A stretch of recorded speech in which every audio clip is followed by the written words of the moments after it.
I've seen some nasty things in my time, really nasty things. Things that would make an old woman pee in her bloomers on a good day. Things so nasty that I wouldn't take them home on a bet, even if it was long after last call and then some. I just seen a particularly nasty something disappearing its way into the shadows of the nearby alleyway, or thought I had at any rate, as impossible as it had somehow seemed at the time. What it had left behind, though, the splattery and discombobulated mess that I was looking at now, seemed to leave little doubt on the matter.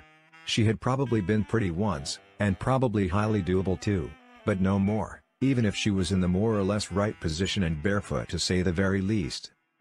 I've always had a little thing for barefoot gals, particularly shapely ones, but this gal was in no shape for a date, or any real shape for that matter. Plus, one of her feet were missing along with her missing shoes, so there was that. Still, what kind of creepy nasty would do such a seemingly inappropriate thing to such a one-time pretty gal as this, or even an ugly gal for that matter? Sure, some gals can piss off the best of guys when they set their minds and their dispositions to it, particularly if they have the misfortune of reminding said guy of their mother or of some equally nasty-ass ex maybe, but then that's what obscene hand gestures are for, and a more turned hopelessly sour is only human after all. The whatever that I'd seen scuttling off and away into the nighttime shadows however surely wasn't human, not from the fleeting half-glimpse I'd gotten of it anyway, nor from the gooey leftovers that it had left behind. Hideous, misshapen, barely human if at all, and a messy eater on top of it. Some evil it seemed just really did seem to know no limits, and it surely had to be evil to be dining on a virginal young maiden in the middle of the night like it obviously was, even if she maybe wasn't so much a virgin or even close, probably not, being out at this hour and in such a seedy part of the city as this, but even bad girls needed to make a living somehow, and there are only so many secretarial jobs to go around after all. An equal opportunity-minded kind of guy, that's me. Unfortunately, the one-time gal now splattered about on the dirty pavement wouldn't be making a living anywhere anymore, virginal or otherwise, but as for the creepy-looking whatever that had taken that living away from her by chowing on her like a day-old donut with sprinkles on top, maybe hadn't made it that far at that.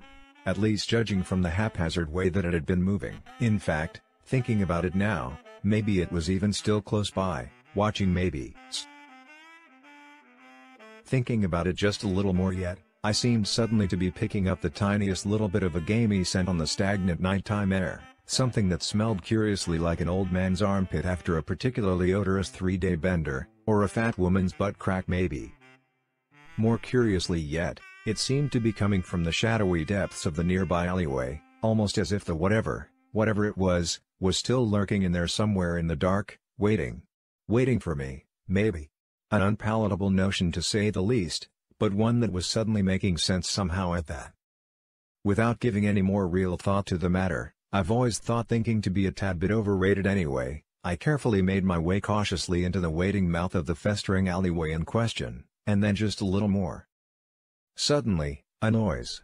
And that, alas, was when everything went irrevocably and undeniably black.